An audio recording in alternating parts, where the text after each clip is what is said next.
I'm Steve Scott. Let's talk hop. Hi, I'd like to talk to you a little bit today about the concept of capacity as it relates to safety.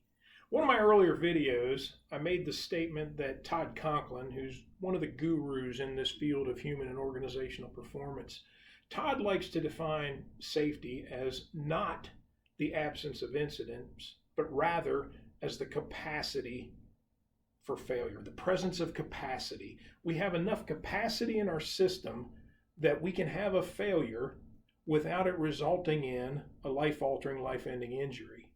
And I had someone tell me after that, I just don't get this whole capacity idea. So let me see if I can explain it to you a little bit in a way that makes sense to me. So hope it helps. So let's think about one of my favorite things, whiskey.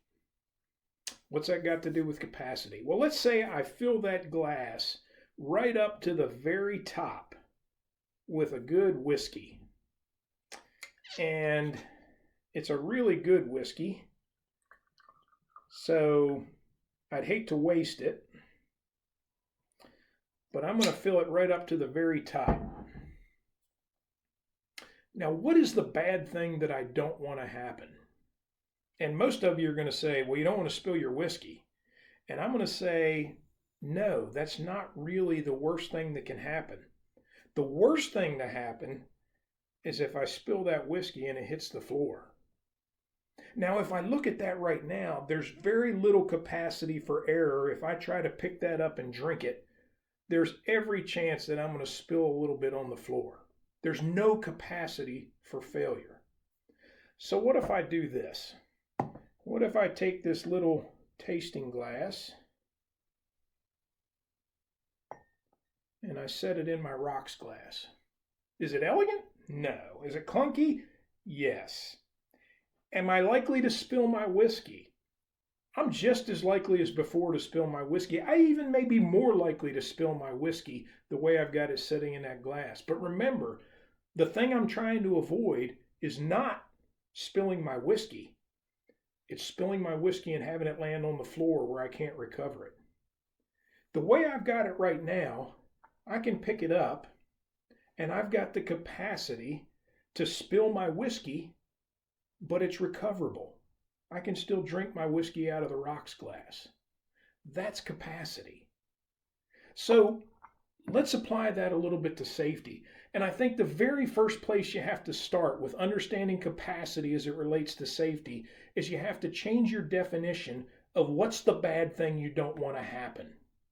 Think about working at heights. Is falling from heights the thing we're trying to avoid? It's really not most of the time. What we don't want to happen is for someone to land on something that's hard and unforgiving. So we put fall protection on people not to keep them from falling, but to build the capacity for them to fall without experiencing a life altering, life ending injury. The fall protection creates capacity for failure. Think about lifting a heavy object with an overhead crane. What's the thing we want to avoid? It's not dropping a crane load. It's dropping a crane load on a person. That's the thing we want to avoid. So by keeping the vertical drop zone barricaded, keeping people out of the vertical drop zone, we've created the capacity for failure. We've created the capacity to drop a crane load without anybody being seriously injured or killed. That's how we define safety. So one of the things, again, that we have to do is we have to really think about what do we view as a success? What do we view as a failure? If we drop a crane load, is that a success or a failure? And, it's not good. It's not something we want to do every day. As an operational thing, it's probably viewed as a failure.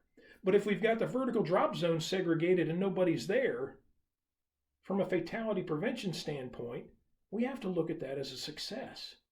So we can probably call that a successful failure or a safe failure. We had a failure. We dropped a crane load, but we had the right controls in place the segregation of the vertical drop zone, to build capacity in the system to absorb that failure without anything bad happening.